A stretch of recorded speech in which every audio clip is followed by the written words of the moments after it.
Habari za wakati huu, mtazamaji wa Hope Channel Tanzania na msikilizaji wa AWR Tanzania. Natumai ya kwamba hali yako ni njema. Karibu sana katika kipindi cha mwongozo wa kujifunza Biblia. Tuko katika robo ya 4 inayozungumzia mafundisho juu ya imani ya Yoshua. Hivyo msikilizaji, tutaangalia katika somo la 4 na somo hili tutajikita zaidi kuangalia pambano linalosababisha mapambano yote. Ndani ya studio jina langu Habi Machemshala. Lakini siko peke yangu. Ninaye mchungaji Musa Mika pamoja na mchungaji Robert Tuvapo ambao wanatoka katika nyumba ya uchapishaji Ufunuo. Karibu sana, tuungane mwanzo hadi mwisho. Na tunapoanza kipindi chetu tupate ombi. Na ombi hili tunalipata kutoka kwa mchungaji Musa Mika. Karibu. Tuombe. Asante Mungu wetu mtakatifu na muumbaji wetu kwa kupatia fursa nyingine ya kushiriki katika kujadili neno lako. Twakuomba Baba ututakase. Tuomba Roho wako akatawale, akaongoze mawazo yetu, lakini akamguse na kumuongoza mpenzi mtazamaji na msikilizaji, na kusimamia hata wataalamu wetu wa mitambo. Baba, ujumbe ambao umekusudia leo uweze kuwa baraka kwetu sisi tunaojadili na kwa watoto wako watakaofuatilia kwa kutazama na kusikiliza. Asante Baba, basi tawala katika kipindi cha leo katika jina la Yesu. Amina. Amen. Basi moja kwa moja na kuja kwako mchungaji Robert Tuvako. Turejeze katika somo la 3, somo lililopita, ili tupate kufahamu kile ambacho kilizungumziwa katika somo lililopita. Nikushukuru sana ndugu mwenyekiti. Ninafurahi nadhani tunafurahi kuwa nawe pia leo. Ndio. Na hiyo ni baraka kuwa nawe tena leo. Ukifikiri juu ya kile ambacho tumejifunza katika robo hii, hakika masomo haya, mafundisho ya imani kutoka kwa Yoshua, yanatufanya tufurahie jinsi mafundisho haya yalivyo sahili, lakini ya kivitendo sana, yanayohusiana na uzoefu wa Israeli katika kuingia katika nchi iliyoahidiwa, ambayo yanatufundisha sana. Juma lililopita tulipoangalia makumbusho ya neema, fungu la kukariri lilipatikana kwenye sura ya 4 ya Yoshua, aya ya 23 na ya 24. Niruhusu niirudie kama ilivyokuwa. Kwa sababu Bwana Mungu wenu aliyakausha maji ya Yordani mbele yenu, hata mlipokwisha kuvuka, kama Bwana Mungu wenu alivyoitenda bahari ya Shamu, aliyoikausha mbele yetu hata tulipokwisha kuvuka, watu wote wa duniani wapate kujua mkono wa Bwana ya kuwa ni mkono wenye uweza, ili wamche Bwana Mungu wenu milele.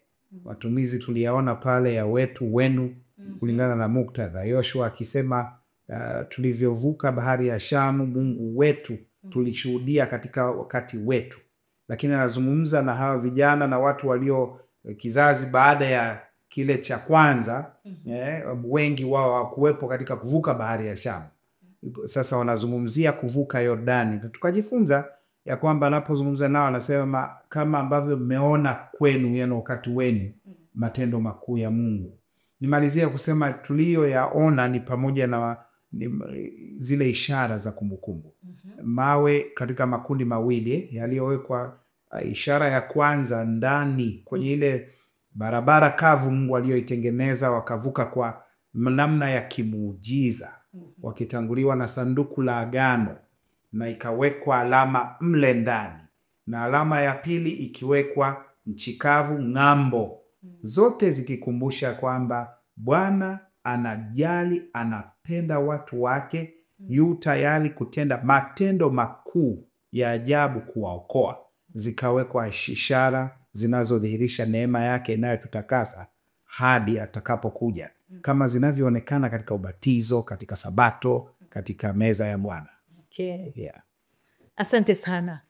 Sasa nakuja kwako mchungaji Mika. Ni swali gani linaloweza kutatiza sana linalotokana na historia ya Mungu na Waisraeli linaloshughulikiwa katika juma hili? Tunatamani kufahamu na ninakukaribisha. Asante mwenyekiti. Somo letu la 4 linazungumza juu ya mapambano. Ndio. Lakini mwandishi ameiweka kama ulivyotamka kwamba liko pambano linalosababisha mapambano yote. Kiukweli tunaangazia mapambano ya kuitwaa nchi ya ahadi. Nchi ya Kanaani. Ndio. Yoshua ataongoza haya mapambano yanaonekana. Japokuwa wakati anapodhani anataka kuongoza ni kama atakuja tena kamanda mwingine. Joshua anapotaka kujua wewe ni uko kwangu uko, naambia siko kokote, wala wewe ndo unatakiwa uwe huko. Kwa hiyo anagundua ghafla kwamba kuna kamanda mkubwa zaidi. Mapambano ya kuitwaa Kanaani ni mapambano yaliyopangwa na kuamriwa na kuongozwa na kufanywa na Mungu. Okay. Lakini umewahi kufikiria Yeriko inaporomoka, kama naenda mbele kidogo, kuta zikienda chini, wanaambiwa waue wote. Wenda kama ni leo tungesema ni mauaji ya kimbari. Na uwa wote, msisaze isipokuwa Rahabu na watu wake. Ndio. Lakini yanapangwa na kuamriwa na Mungu. Na Yohana wa kwanza 4 mstari wa 8 anasema yeye asiyependa hakumjua Mungu, kwa maana Mungu ni pendo. Swali gumu. Mungu ni pendo, anaamrisha mauaji ya kimbari ambayo unaweza ukayatazama. Hii inatuweka kwenye swali kwamba kuna nini? Hii ina maana sasa, mmoja alisema inabidi tuzoom. Inabidi sasa tutafute mdarubini kubwa, ndo hadubini. Tukaende ndani zaidi, tuone vilivyofichika, ili tugundue imekuwaje Mungu ambaye ni pendo aamuru mapambano ya kuua, mauaji ambayo yanaweza kuwa mauaji ya kimbari. Na kwa kweli ndo tunayotazama leo. Tutatazama kile kilicho nyuma, kinachoonekana kuwa nyuma. Mwandishi anasema juma hili na linalokuja tutachunguza maswali magumu ya vita vilivyoamuriwa na Mungu kwenye kitabu cha Yoshua na penginepo. Ni nini hasa kiko nyuma? Tutamtazama kamanda anayeongoza majeshi ya Bwana. Tutatazama kamanda anayeongoza majeshi mengine. Tutatazama pia namna ambavyo Bwana anapigania watu wake na watu wake wanampigania. Kiukweli tutapata nafasi ya kuona kwamba kumbe Mungu hajapoteza sifa ya kuwa Mungu ni pendo. Ni katika harakati hiyo hiyo ndio maana anadhihirisha, au katika harakati za kudhihirisha pendo lake ndio maana inawezekana hata kuwa na aina hii ya mapambano. Naamini ni somo zuri, na mkaribisha mpenzi mtazamaji afurahie kulifuatilia. Hakika. Basi na sasa tuangalie jambo lingine. Tunapata fundisho gani ambalo tunalipata katika uzoefu wa kukutana na Yoshua kama amiri wa jeshi la Bwana? Karibu mchungaji Tuvako. Ninakushukuru ndugu mwenyekiti. Somo la juma hili kama ambavyo mchungaji Mika ameliingiza vizuri juu ya pambano linalosababisha mapambano yote. Ebu nimpeleke mpenzi mtazamaji na msikilizaji katika muktadha huu. Wameshaingia kwenye hii nchi ambayo waliahidiwa, maeneo haya baada ya kuvuka Yordani. Mbele yao jiji la Yeriko. Ndio. Alafu Yeriko ina ngome kubwa. Na hawa ni Israeli ambao hawana ujuzi wa vita, hawana silaha, hawana uwezo wa kibinadamu kuangusha ngome. Tena ngome ambayo mwandishi anadokeza ya kwamba ingetosha kuwalinda hawa wakazi wa mji kwa muda mrefu, wakiwa katika hali ya kuzingirwa bila kudhurika. Lakini hapa ndipo inabidi Yoshua aongoze watu wa Mungu kuingia kwenye huu mji, kuteka na kuchukua vyote na kuonesha Mungu anashinda. Sasa katika hali kama hiyo ndipo niende kwenye Yoshua sura ya 5. Yoshua sura ya 5 aya chache tu, aya ya 13 hadi ya 15 inasema, ikawa hapo Yoshua alipokuwa karibu na mji wa Yeriko, akainua macho yake na kuangalia, na tazama, mtu mume akasimama kumkabili mbele yake, naye alikuwa na upanga wazi mkononi mwake. Yoshua akamwendea na kumwambia, je, wewe upande wetu au upande wa adui zetu? Akasema, la, lakini nimekuja sasa nili amiri wa jeshi la Bwana.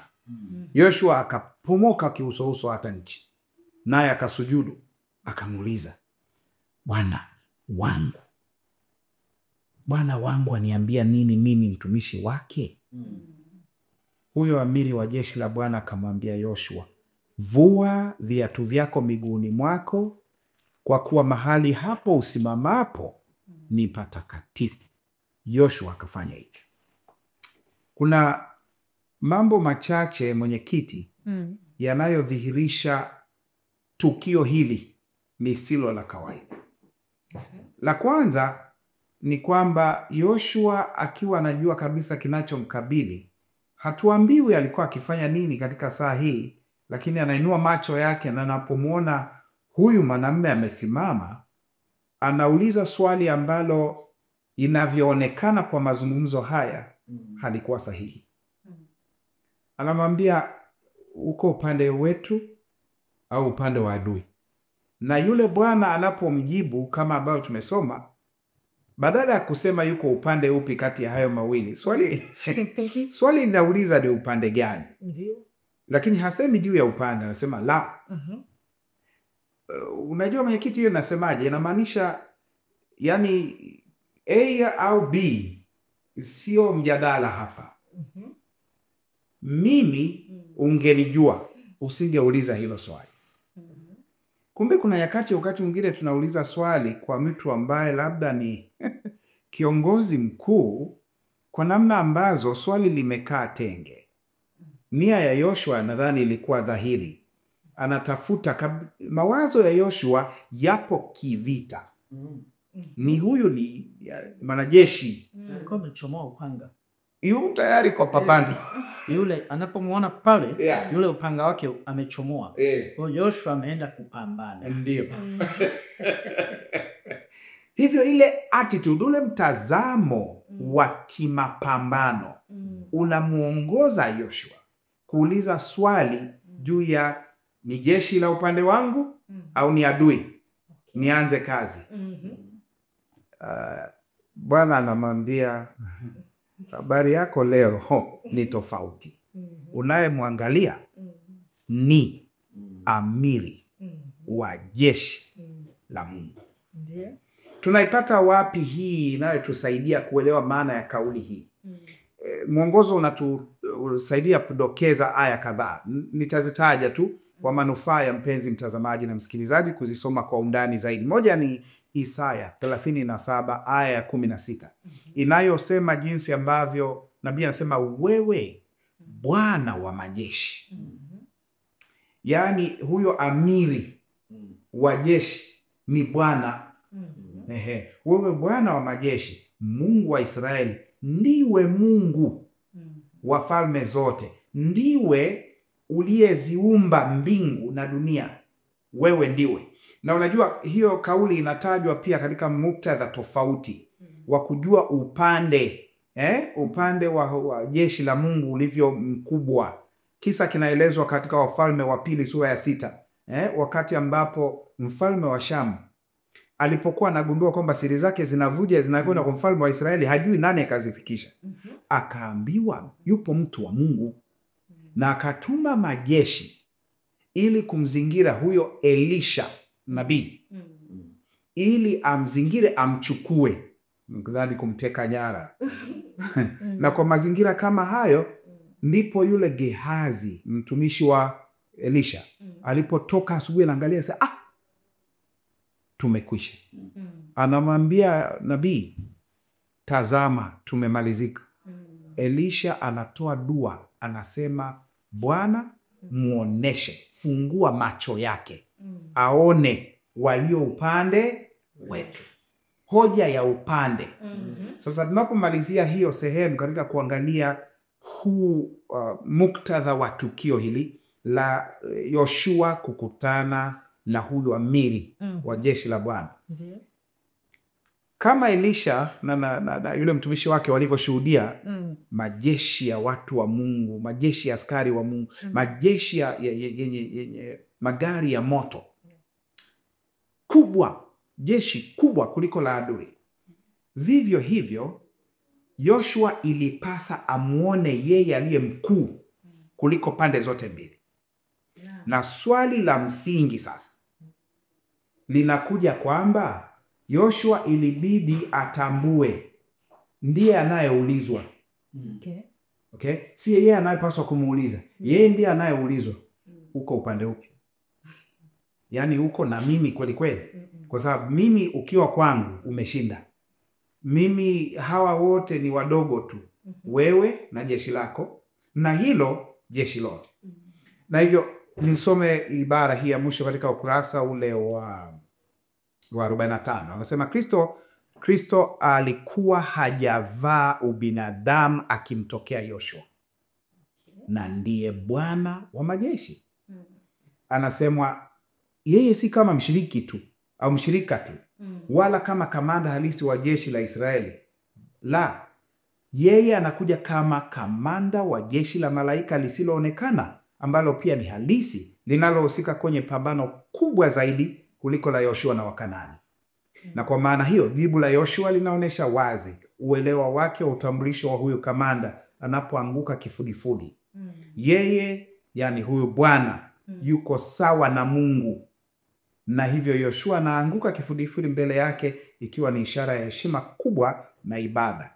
Na kwa maana hiyo tunajifunza jinsi ambavyo mara nyingi tunaweza tukaingia kwenye pambano tukiangalia changamoto, watu tunaopambana nao.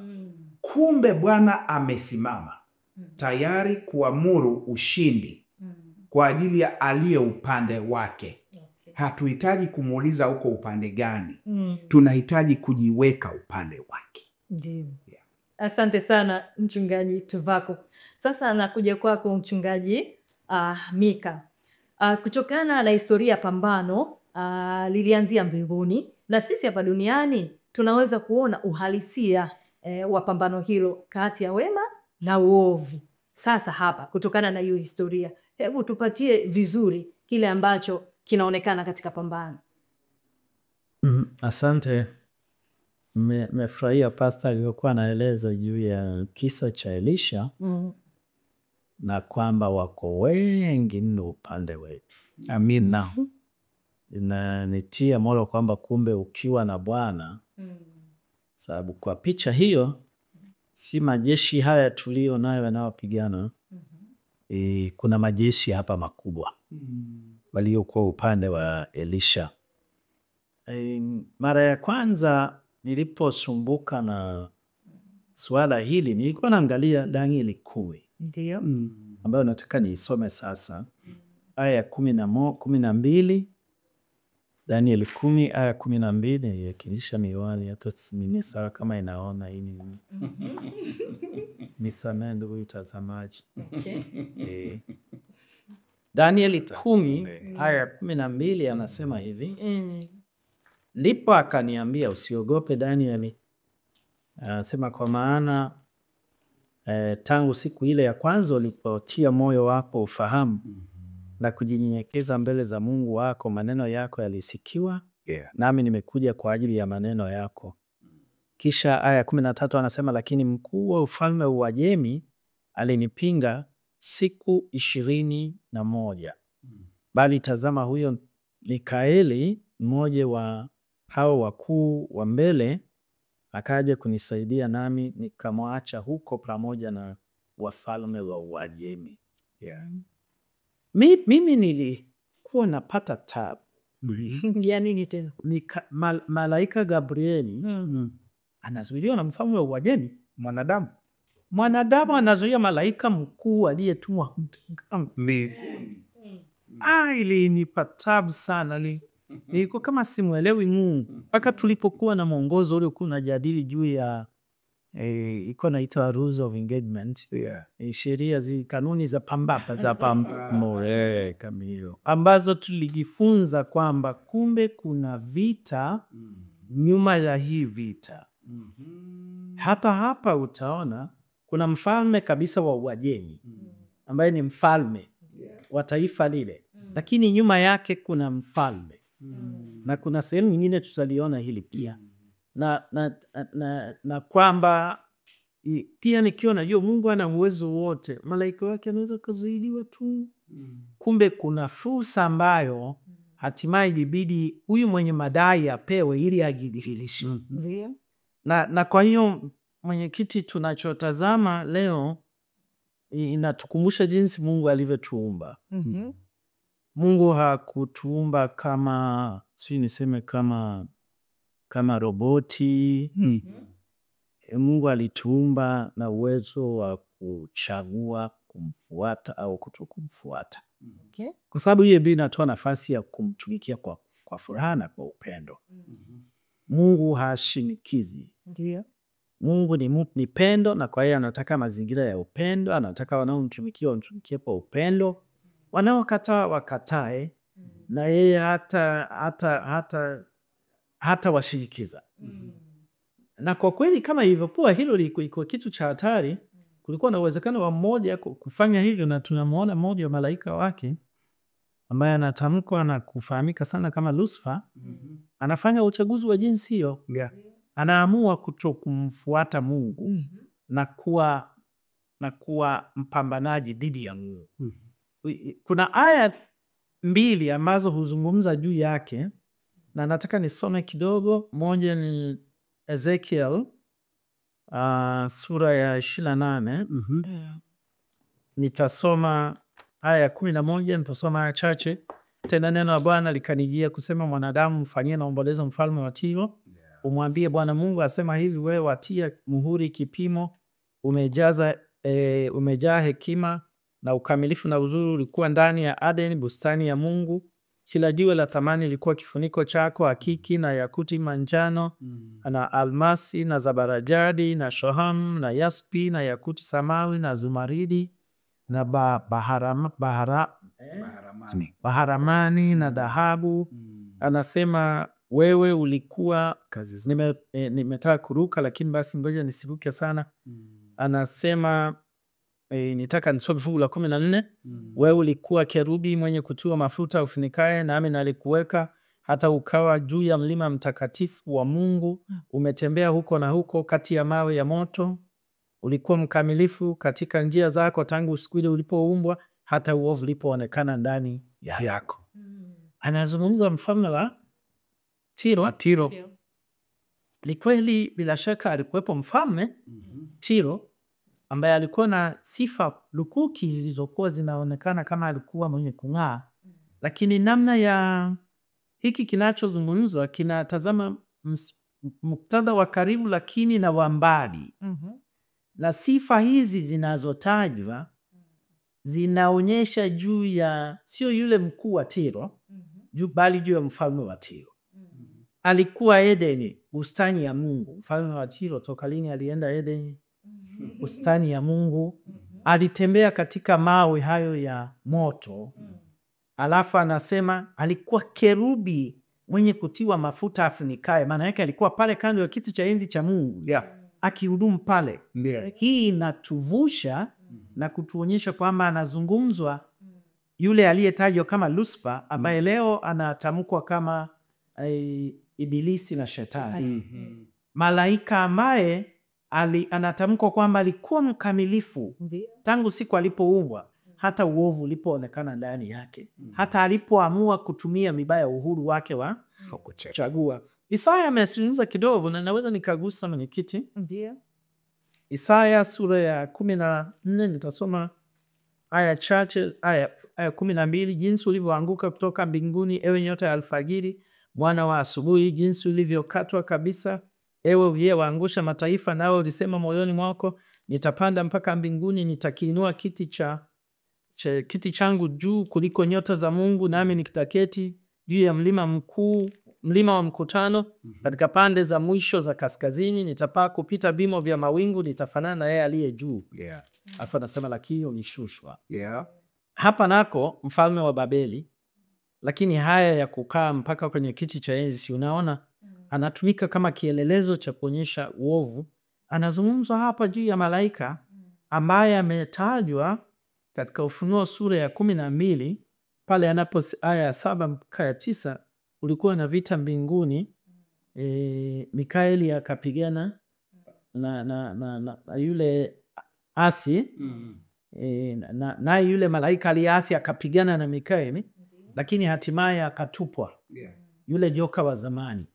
Kwa hiyo mwenyekiti, kinachozungumzwa hapa ni kwamba kumbe sasa katika mapambano haya, nyuma yake, nyuma ya mfalme wa Uajemi, kuna yule asi ambaye anamtumia huyu kukwamisha mpango wa Mungu. Ndio. Na kwa hiyo inabidi vita hii ili iende, inabidi Mungu aipigane. Ndio. Apigane. Nilipenda sana maelezo yaliyo katika ukurasa wa 46 sehemu ya chini pale kabisa. Anasema kulingana na Danieli 10 aya 12 hadi 14, hao walioasi mbinguni wanazuia utimilizwaji wa maksudi ya Mungu duniani. Ni kwa kuzingatia uhusiano huu kati ya mbingu na dunia ndipo tunaweza kuelewa vita za Israeli zilizoidhinishwa na Mungu. Kwamba kumbe Mungu anachopambana nacho, yani kuna pambano liko nyuma ya hiki. Kuna wale ambao wanatumiwa na huyu, na ambao sisi binadamu hata hatuna uwezo wa kuwadhibiti. Hata tungeenda wenyewe, hata Israeli ingeenda yenyewe isingeweza. Kwa inabidi Mungu aweke mguu wake pale ili apigane. Lakini stiza sentensi iliyo nafurahisha zaidi. Inatupasa tuzitambue kama udhihirisho wa kidunia wa pambano kuu kati ya Mungu na Shetani, na kati ya wema na uovu, zote hatimaye zikiwa na kusudio la kurejesha haki na upendo wa Mungu kwenye dunia iliyoanguka dhambini. Ndiko vita, pambano hili tunaweza kuliita pambano kuu kati ya wema na uovu, na Mungu amesimama na anapigana upande wa watu wanapigana upande wa Mungu, na hatimaye tunaelewa kwamba ushindi ni hakika na uovu utaondolewa. Na ndio hii tunaosema ndio iko nyuma ya pambano vingine, na ndio maana Mungu unaonekana kama ndio uko mstari wa mbele kuelekeza wakaue. Okay. Haya, tunaendelea kupata maarifa haya adhimu kabisa na yanatubariki. Kwa sasa mtazamaji, tunakwenda kupata mapumziko mafupi, na mara baada ya mapumziko hayo basi tutarejea kuendelea na mwongozo wa kujifunza Biblia.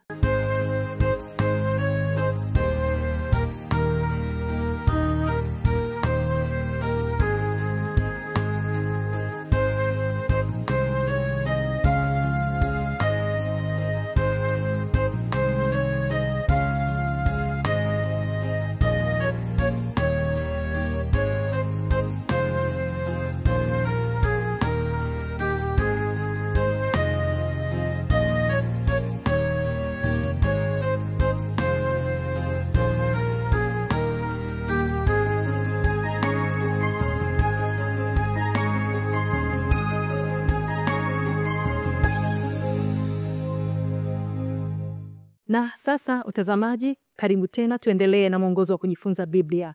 Na kwa sasa moja kwa moja tutaelekea katika kuangalia jambo jingine ambalo tunatamani tulifahamu zaidi. Na hii nakuja kwa mchungaji Tuvako. Kulingana na uzoefu wa Israeli, tunajifunza nini tukimtazama Bwana Yesu kama mpiganaji? Nakushukuru ndugu mwenyekiti. Bwana Yesu kama mpiganaji. Baada ya kuona namna ambavyo amesimama mbele za Yoshua, na kisha kuona kile ambacho mchungaji Mika amekizungumzia hivi punde juu ya pambano lilivyoanza mbinguni na lugha za kinabii zilizofafanua kwamba aliyeshindwa ni nani, unatambua kile kinachokuja kuendelea katika muktadha huu pia wa Bwana kuendeleza kusudio lake la kuokoa watu katika sayari hii, yaani lile pambano linavyoendelea hapa duniani, yeye mwenyewe akihusika au akikubali kujihusisha. Ndio. Unachokiangalia katika mwongozo wetu juma hili kinatuongoza kumwona katika muktadha au miktadha mbalimbali. Unamwona Mungu akionekana kwa mfano katika Kutoka sura ya 2 pale kabla ya Israeli kupitia ule uzoefu wa kuvuka bahari ya Shamu. Nyuma kabisa anatajwa jinsi ambavyo Bwana kama Mungu alishuhudia yule Farao akifa. Naamini ni yule ambaye alikuwepo wakati ni nyuma, ambaye alianzisha mateso ya Waisraeli, na anatajwa akifa katika sura ile ya 2 aya 23 na kuendelea. Israeli wakaugua, Israeli wakalia, na kilio chao kikasikiwa na Mungu. Nimalizie haya machache alafu nitasema kwa nini naliona linavyomsimamisha Bwana kama mpiganaji. Sawa. Bwana anaposikia watu wake wakiugua, wakilia, wakiumizwa, na halafu wakaleta kilio kwake, yu tayari kupambana kwa ajili ya watu wake. Amina. Nashukuru mchungaji anatukumbusha ile ya kanuni za mapambano ambayo tuliwahi kuliangalia kwa undani katika mwongozo mwingine. Lakini unamwona Mungu anavyoonekana kujibu katika aya hizo hizo 23 hadi 25 kutoka sura ya 2. Mungu akafanya, anatajwa mambo 4. Akasikia, halafu akakumbuka, anakumbuka maagano, halafu akawaona, halafu akawaangalia. Na hivi vitenzi kila kimoja kina uzito wake kwa namna yake. Bwana anaposikia, Bwana anapokumbuka maagano yake na watu wake, na hapa ikimaanisha Ibrahim, Isaka, Yakobo, wale wahenga wa Israeli. Anapoendelea mbele, anawaona walipo katika hali yao, halafu anaangalia akikusudia kutekeleza mpango wa kuwaokoa. Okay. Sasa anapiganaje? Nitaje machache. Mwenyekiti, mambo ambayo yanadhihirisha jinsi ambavyo Israeli ilikuwa katika wakati mgumu kidogo ni kwamba wamejichanganya tayari pia. Wamejichanganya na imani za Kimisri, wamejichanganya na kusahau. Na ndio maana somo lililopita la 3 lilituambia juu ya namna ilivyo muhimu kukumbuka. Okay. Sasa wamesahau, na wakati huu wameshakuwa dhaifu hata wa kumjua Mungu. Na katika udhaifu huo Bwana anaamua kufanya mkakati. Anapambana kwa namna ambayo ni ya kibinadamu, tunasema anapambana kana kwamba ilikuwa ni kazi ngumu sana kwake, lakini ni kazi mdogo mno kwake. Anapiga vita dhidi ya miungu ya Misri. Na anapopiga vita dhidi ya wale miungu wa Misri, Israeli wanakuwa wanasimama wakishuhudia Mungu akiwapigania. Mungu anavyopigana hakomei hapo. Nisome sasa ibara iliyopo kwenye ukurasa wa 47. Katikati ya ukurasa ule inayosema hatimaye. Sio hivyo tu alivyopambana kwa ajili ya Israeli, Misri, na kwa namna anavyodhihirisha katika mapambano yao. Anasema Mungu yuko vitani dhidi ya dhambi, naye hatavumilia ugomvi milele. Kutakuwa na mwisho. Kama ilivyokuwa kulikuwa na mwisho katika kuugua kwa Israeli Misri, kutakuwa na mwisho katika kupambana kwa ajili ya kuokoa watu wake kutoka katika dhambi. Anasema malaika wote walioanguka pamoja na wanadamu ambao kwa uwazi kabisa na kutokubadilika wanajihusisha na dhambi wataangamizwa. Kwa kuzingatia hili, mapambano dhidi ya wakazi wa nchi yamekuwa yakitazamwa kama hatua ya awali ya vita hii ambayo ilikuwa inakwenda kufikia kilele chake kwenye msalaba na ukamilisho wake kwenye hukumu ya mwisho wakati haki na tabia ya Mungu ya upendo vitakapokuwa vimethibitishwa.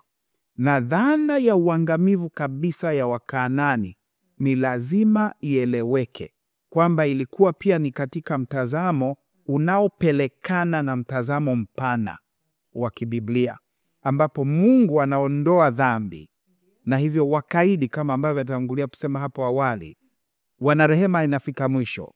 Wakanaani rehema yao ilifika mwisho, na hivyo anaondoa hao, anapigana kwa ajili ya kuweka watu wake. Anakuwa mpiganaji mstari wa mbele, na kwa sababu hiyo Bwana anavyopambana kwa ajili ya kuokoa watu wake, ndivyo hivyo apambanavyo dhidi ya dhambi, na ni lazima mtu awe upande wa Mungu ili apate huo wokovu, au upande wa mshindi ambaye ni mpiganaji, ambaye ni Bwana. Amina.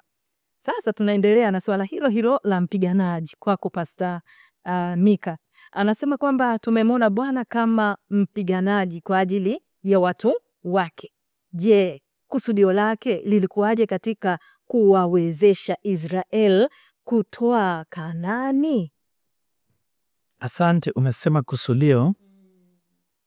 Nimefurahi kwamba Pastor amefafanua sana juu ya hasa hiyo ya vigazo wa kwamba Bwana aliangalia na kashuka, na pambano hili ni dhidi ya uasi wa dhambi. Hiyo nyuma ya shida zote zinazotumaliza ni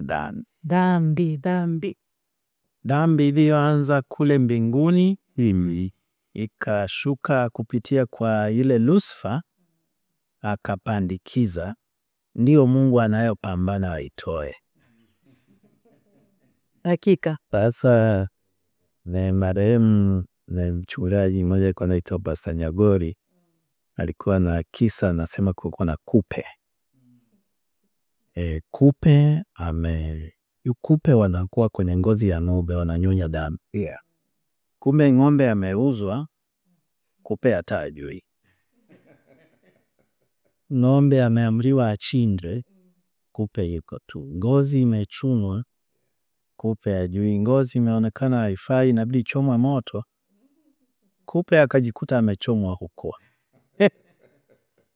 Nyakati kisa hiki ingawa kinachekesha, kinatusaidia kuelewa nini ambacho Mungu anafanya ili tukae mazingira ambayo tutanufaika nacho. Mungu anataka kukomesha uovu na anataka adhihirishe kwamba yeye ni mwenye haki, na ndio maana anatoa nafasi kwa huyu ndugu mwingine ambaye naye anaonekana kama vile na yeye anapigana, lakini kwa kufanya hivyo anadhihirisha tabia yake mbaya na kujitengenezea hukumu yake. Ningependa nisome haya sura ya 14 ya Kutoka.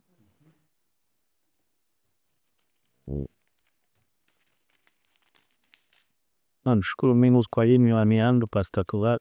Amina. Ile mengine kwa mpaka nifanye nini? Bileta hapa hii kumbe naona. Na daktari mmoja anaitwa Dr. Ima. Bwana ambariki, Mungu ambariki sana. Yes, amina. Kutoka sura ya 14 aya 13 na 14 ana maneno haya. Musa akawaambia watu, msiogope. Naam. Simameni tu mkaone wokovu wa Bwana atakaowafanyia leo hii. Kisha anasema, kwa maana hawa Misri mliowaona leo hamtawaona tena milele. Bwana atawapigania ninyi, nanyi mtanyamaza kimya. Bwana akamwambia, fungu la 25, fungu 25, akayaondoa magurudumu ya magari yao hata yakaenda kwa uzito, na Wamisri wakasema, na tukimbie mbele ya Israeli, kwa kuwa Bwana anawapigania kinyume cha Wamisri. Basi moja vitu vinavyofurahisha ni kwamba Bwana aliwaambia, kwanza umeisema ile Pastor mpaka moyo wangu ukawa unasikia raha. Bwana hakuwapa Waisraeli nafasi kupigana Misri. Yeye alikuwa anapambana na miungu ya Misri, anaipiga tu mpaka alikuja kumalizia kuwa wazaliwa wa kwanza. Sasa akawaambia tuondoke. na wao wanashangaa, hawajashiriki chochote kile. Wanashangaa, wanakuja wanafika bahari ya Shamu. Wanapofika pale wanaona kama wameisha, mpaka wanamwambia Musa, makaburi yalikosa kule. Mwanaambia Musa, waambie watulie, wasonge mbele, leo wataona ambacho hawajawahi kuona. Anaambia hawa mliowaona hamtaona. Kweli bahari inafunguka. Tumesema somo yaliyopita, Waisraeli wanaingia. Huku nyuma Bwana ametengeneza mfumo wa kuzuia, maana kuna wingu limekita huku nyuma. Watu wake wakaingia, wakaenda. Hawa wa Misri walipoona kwamba akasema tutawadaka, basi wale wakaanza kuingia kwenye ile bahari.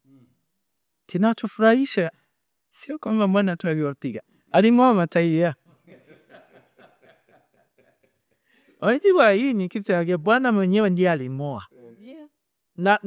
Na wao walipotazama hakuna mkono wa Israeli, wala Waisraeli hawatii hata kupigana. Na wanaona matairi yanang'oka na sasa hayaendi, wakasema turudi.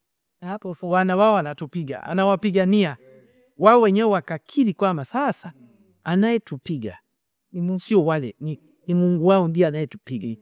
Na Bwana akawapigania. Kweli utaona kwamba baadaye hakuna aliyetoka. Walioingia mle ndani wote. Hatimaye Bwana alipoondoa mguu wake baharini, bahari ikarudi. Kama ambavyo tulisoma juma lililopita, tumetumia neno mguu wake. Basi hata kama maana wala fulani Zaburi ni kama anasema Bwana alisimama pale. Sasa hata juzi tuliona juu ya Jordan kwamba walipoondoa mguu, wale makuhani walikuwa mbeba sanduku, kuhani wa mwisho walipotoa mguu, maji yalikimbia kama yaliyokuwa nasema, asante, tuko tayari kwenda, tumeachiwa, ili kuonyesha ni Bwana. Na mengine inaonyesha kwamba ni Bwana anayewapigania ni hii ambayo pastor umeieleza. Joshua anatoka, umeeleza, anakutana na kamanda mwenyewe. Na anaishia kuuliza mnafanyaje? Anambia kwanza vua viatu vyako, maana hapo uliposimama ni patakatifu. Kule nyuma kabla ya wao kuvuka waliambiwa jitakaseni. Kwa sababu mbele Bwana ndio yuko mbele. Ndio anaenda kufanya. Tumesoma mara kadhaa mwenyekiti kwamba Bwana hakutaka, na hata hapa dondoo ipo ambayo inasema haukuwa mpango wa Bwana hata kidogo kwamba wapigane. Nimeiona Ellen White ameeleza Wazee na Manabii sehemu ya 2 ukurasa wa 26. Mungu alikuwa amekusudia iwe fadhila kwao na wajibu wao kuingia kwenye nchi hiyo kwa muda aliyopanga yeye, lakini kupitia upuuziaji wao wa makusudi fursa hiyo iliondolewa. Haikuwa kusudi lake kwamba wajitwalie nchi hiyo kwa vita, bali kwa utii kamili wa amri zake. Mwenye hili zoezi ni Bwana. Bwana ndiye aliyewapa Wakanani zaidi ya miaka 4 ya rehema ili waachane na dhambi, yumkini wajiokoe, na wao hawakuwa tayari. Na tunaona Rahabu na mwenzake ndio wanaochukua fursa hiyo. Bwana ndiye anayeadhibu dhambi hizi. Ndio. Bwana ndiye anayeongoza. Kwa hiyo Bwana ndiye mwenye kuadhibu na ndiye mwenye utaalamu hapa. Mwongozo wetu umetumia maneno mazuri na nataka nimeshainua tena imiwani. Nisamee hivyo. Nisamee hivyo. Na inapendeza sana. Asante. Anasema kuingilia kati kwa Mungu kwa ajili ya Waisraeli wasiojiweza, wasio na mafunzo katika mbinu za kijeshi kinakuwa ni kiolezo. Kutoka inawasilisha mfano kielelezo cha uingiliaji wa Mungu kwa niaba ya Israeli. Hapa si kwamba tu vita inapiganwa na Yahwe, bali pia Israeli inatakiwa wasipigane. Ndio. Mungu ndiye mpiganaji. Uwezo wa kuanzisha upo kwake. Yeye anaunda mkakati, kisha anaelezea njia na kuendesha shambulio. Kama Yahwe asipopigana kwa ajili ya Israeli, hawana uwezekano wa kufanikiwa. Hakukusudia kama waitwae nchi ya ahadi kivita, bali kwa njia kujisalimisha na utii usio na masharti kwa maagizo yake. Kile walichopaswa kufanya ni kutulia na kushuhudia uingiliaji kati wake mkuu. Amina. Bwana ndiye anayetaka, ndiye anayepigana vita, ndiye anayewapa hii zawadi. Nchi ile ilitolewa kwao kama zawadi. na wao wanaambiwa watii, wafanye tu anachowaambia. Lakini kwa sababu walikuwa nakosa imani, wanaenda kivingine, akawa anawaacha wapigane, yumkini kidogo akili zitarudi. Maana haikuwapasa kabisa, haikuwapasa hata kidogo kupigana. Na kuna ushahidi wa nyakati ambazo Bwana aliwapigania. Bahati nzuri mwongozo wetu umetamka walipomtumaini, Wafalme wa Pili 19. Hata naweza kutaja wakati ule sio Hezekia, Mambo ya Nyakati wa Pili 32. Bwana anatuma, Bwana anaenda anashughulika. Malaika mmoja tu anaweza akamaliza wale, kama ni kuwaua. Yule Gideoni anaenda na askari 300 ambao kazi yao ni kupuliza matarumbeta na kupasua viungu na kuinua nienge, lakini anayepigana ni Bwana. Kama wangepo watii, Bwana angekamilisha hii kazi. Mwenyekiti, naomba ni hame kidogo. Ndio. Kwa ruhusa yako. Ndio. Hata sisi tumepewa zawadi. Amina. Na zawadi yetu tuliopewa ni wokovu.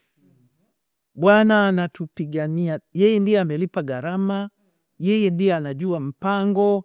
Yeye ndiye mwenye uwezo wa kutuwezesha, na ameahidi kwamba atatupigania. Yeye aliyeanzisha pambano hili atalikamilisha, na anachotaka ni tujisalimishe ili atuwezeshe kumtii na tubaki tukishuhudia mkono wake wa ajabu ukitenda. Ndio Ukristo wote. Jisalimisha kwa Mungu, Bwana anakuonyesha njia, unafuata, unatii, anakuwezesha kutii. Ndio. Lakini tunapokataa kumruhusu, kuna wakati tunajikuta tunapambana wenyewe na hatuendi popote. Hatuendi popote. Kumbe ujanja ambao tungefanya ni ule ule, kubani kujisalimisha kama Joshua. Anguka miguuni mwa huyu kamanda, mruhusu afanye. Sikiliza anachokuambia, maana yeye ana nia ya kukuokoa. Hilo ndio Bwana anayotaka afanye. Na ninatamani somo hili zaidi ya kuona Bwana alivyowashiria ile Kanaani, tuone kile Bwana anachofanya kwetu leo. Mina, asante sana Mchungaji Mika. Kwako Mchungaji Tuvako, narudi kwenye jambo hili lingine ambalo tunatamani kulifahamu, kwamba licha ya kuwepo kwa maagizo, baadaye kwa Israeli kuingia vitani, walikuwa na uchaguzi gani wa kufanya walipokuwa waende kutekeleza maelekezo ya vita? Hilo lilikuwa limewasaidiaje? Ninakushukuru ndugu mwenyekiti. Unajua, kati ya mambo ambayo yanaonekana dhahiri katika mapambano ambayo Israeli walikuwa wamemshuhudia Bwana akiongoza licha ya swali ambalo limekwisha jibiwa na mchungaji Mika ipunde, jinsi ambavyo haikuwa kusudi la Mungu waingie kwenye vita. Vita ya kwanza wanayoonekana kupigana tangu watoke Misri, inayoelezwa vizuri, ni ile ya Kutoka sura ya 17 ambapo wanapambana dhidi ya Waamaleki. Na aya ya 7 Kutoka sura ya 17, ninaomba niisome. Kutoka sura ya 17 aya ya 7, na nitasoma aya chache hadi ya 13 zitatutosha. Anaposema, akapaita mahali pale jina lake Masa na Meriba kwa sababu ya mateto ya wana wa Israeli. Kutakuwa na sababu kwa nini hiyo inawekwa hapo. Na kwa sababu walimjaribu Bwana wakisema, je, Bwana yu kati yetu au sivyo? Wakati huo Waamaleki wakatokea wakapigana na Israeli huko Refidimu. Musa akamwambia Yoshua, tuchagulie watu ukatoke upigane na Waamaleki. Kesho nitasimama juu ya kilele kile, na ile fimbo ya Mungu nitakuwa nayo mkononi mwangu. Basi Yoshua akafanya kama Musa alivyomwambia, akapigana na Amaleki, na Musa na Haruni na Huri wakapanda juu ya kile kilima. Ikawa Musa alipouinua mkono wake, Israeli walishinda, na aliposhusha mkono wake, Amaleki walishinda. Lakini mikono ya Musa ilikuwa mizito, basi wakatwaa jiwe wakaliweka chini yake, akalikalia. Haruni na Huri wakaitegemeza mikono yake, mmoja upande huu na mmoja upande huu. Mikono yake ikathibitika hata jua lilipokuchwa. Yoshua akawaangamiza Amaleki na watu wake kwa ukali wa upanga. Bwana akamwambia Musa, andika habari hii katika kitabu iwe ukumbusho. Sasa nimesoma hizi aya chache kwa sababu zinatupatia taswira ya hili pambano. Ni vita ambayo Israeli inajikuta ikifanya dhidi ya Amaleki, lakini mazingira usuli yanaonesha yafuatayo.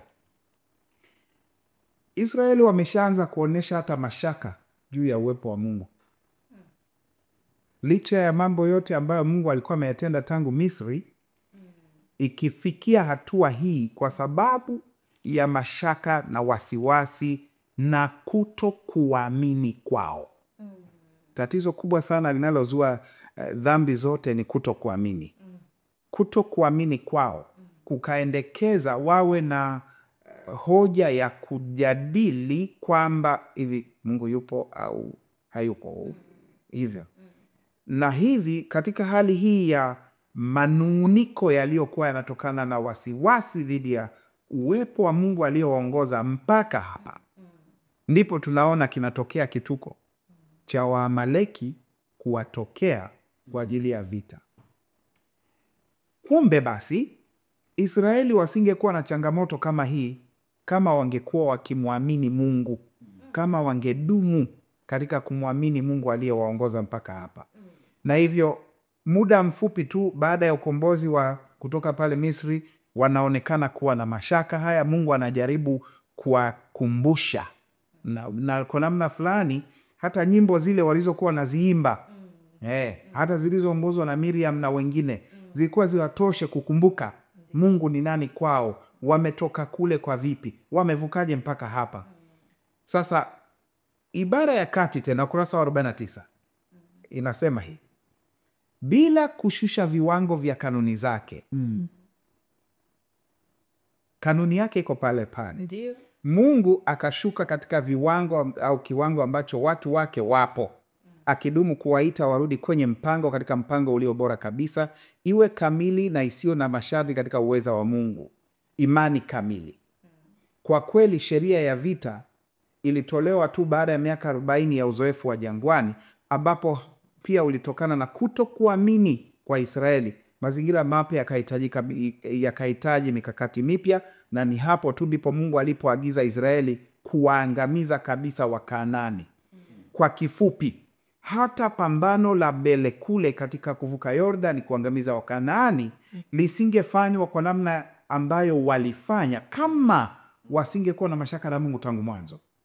Hivyo Mungu anaendelea kuonesha kwamba licha ya kwamba wamejishusha, kanuni yake iko pale kwamba ataendelea kutetea watu wake. Waendelee kumchagua. Huu ndio msisitizo wa kulingana hata na swali ulilouliza, ya kwamba uchaguzi wao licha ya kuwepo kwa kushuka pa viwango, ilikuwa bado unapaswa kukitwa kwa Mungu kama mpiganaji wao mkuu. Na mwenyekiti, hili linapaswa poa kwetu pia. Tumchague Mungu hata katika mazingira magumu kiasi gani, ambayo tunaweza tukawa sisi wenyewe tumeshusha viwango. Kanuni yake yeye mtawala, tukimpa nafasi apambane kwa ajili yetu, hata kwenye vipambano ambavyo tusingepaswa kuingia, bado yu tayari kutuongoza kutoka mlango wa kutokea. Hakika. Asante Mchungaji Mika. Tumepata nini katika mada yetu ya leo ya pambano linalosababisha mapambano yote? Asante. Kwanza tumejifunza tena kwamba mwenye mpango huu mzima katika pambano yeye la kuwapa Kanaani nchi ile ya ahadi, wapa Waisraeli, alikuwa ni Mungu. Amina. Na alitaka utekeleze yeye. Wao walipaswa tu watii, wafuate, aone analowapatia. Ndio. Mashaka, manunguniko, kujaribu kufikiri. Unajua mashaka ndio hivi akikosea hapa, hivi unafikiri kama unaweza kutafuta kapako kana namna fulani. Yaani wao maana inashuka na ile mikate kutoka mbinguni inashuka kila siku. Alafu wanauliza Bwana yupo. Bwana maana inakuja isi. Lakini tunafanya hivyo pia. Tunachojifunza leo ni kwamba tumwamini Mungu. Amina. Amekwisha kutupatia wokovu kwa Yesu Kristo. Ama tukijitoa kwake kila siku, asubuhi, mchana, jioni, kujisalimisha, tutafuta mapenzi yake, atatuongoza salama na tutafika tukimshangilia. Amina. Basi kwa leo tuishie hapa. Ninawashukuru kwa yale ambayo tumeweza kujadiliana. Mungu awabariki. Amina. Basi Pastor Tuvako, tupatie ombi. Bwana Yesu na Mungu wetu mkuu, muumba wetu na mtawala, asante tena kwa sababu katika mapambano tunayoendelea kuyashuhudia katika sayari hii yanayotuathiri kwa namna moja au nyingine, neno lako limetukumbusha ya kwamba licha ya kuwepo kwa historia ya pambano lililosababisha mapambano haya yote, wewe ndiye mshindi wetu. Wewe ni mshindi, ulishinda tangu mwanzo katika vita ya mbinguni, unaendelea kutushindia katika vita hapa duniani, na hivyo tunajiweka mikononi mwako, mpenzi mtazamaji na msikilizaji, pamoja na kila mmoja wetu hapa, ya kwamba wewe utusaidie kudumu katika upande wako. Tusaidie kuwa katika upande wako, maana ni mshindi na utatushindia dhidi ya dhambi na hatimaye kutufikisha katika ulimwengu usio na vita tena, ulimwengu wenye furaha milele. Katika jina la Bwana Yesu tumeomba na kushukuru. Amen. Amen. Na kwa kufikia hapo, mpenzi mtazamaji na msikilizaji, tumefikia tamati ya kipindi cha Mwongozo wa Kujifunza Biblia. Nikushukuru sana kwa kutenga muda wako. Kumbuka tu ya kwamba tulikuwa naye mchungaji Musa Mika pamoja na mchungaji Robert Tuvako kutoka katika nyumba ya uchapishaji Ufunuo. Jina langu Habi Machiumshana. Amani ya Bwana idumu kuwa pamoja nawe.